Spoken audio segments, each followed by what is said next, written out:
বাংলাদেশের ফ্যাশনের national director আজরাম Mahmud পেলেন মিস ওয়ার্ল্ড বাংলাদেশ 2025 এর লাইসেন্স। এবছরে বাংলাদেশের অংশগ্রহণকারীদের জন্য মিস ওয়ার্ল্ডের পথ সুগম হবে বলে আশা করা যাচ্ছে। মিস ওয়ার্ল্ডের ৭২তম আসরটি অনুষ্ঠিত হবে মে মাসে ভারতের তেলেঙ্গানায়। সময়ের সীমাবদ্ধতা এবং বৈশ্বিক আয়োজনের বাধা ধরা সময়সূচির কারণে এবছর মিস ওয়ার্ল্ড বাংলাদেশ 2025 এর মূল প্রতিযোগিতার আয়োজন করা হয়ে ওঠেনি। বিশেষ কোনো আয়োজন ছাড়াই করা হয় প্রতিনিধি মনোনয়ন।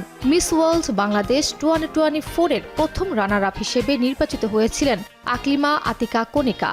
এবছর তিনি বিশ্বমঞ্চে বাংলাদেশের প্রতিনিধিত্ব করছেন বলে জানিয়েছেন সংশ্লিষ্টরা। দৈহিক সৌন্দর্য ছাপিয়েও যোগ্যতা, ব্যক্তিত্ব এবং আন্তর্জাতিক মঞ্চে নিজেকে তুলে ধরার পূর্ব অভিজ্ঞতা আছে আকলিমার। তিনি ইতোমধ্যে দক্ষিণ কোরিয়ায় অনুষ্ঠিত ফেস অফ এশিয়া 2024 প্রতিযোগিতায় বাংলাদেশের হয়ে লড়েছেন।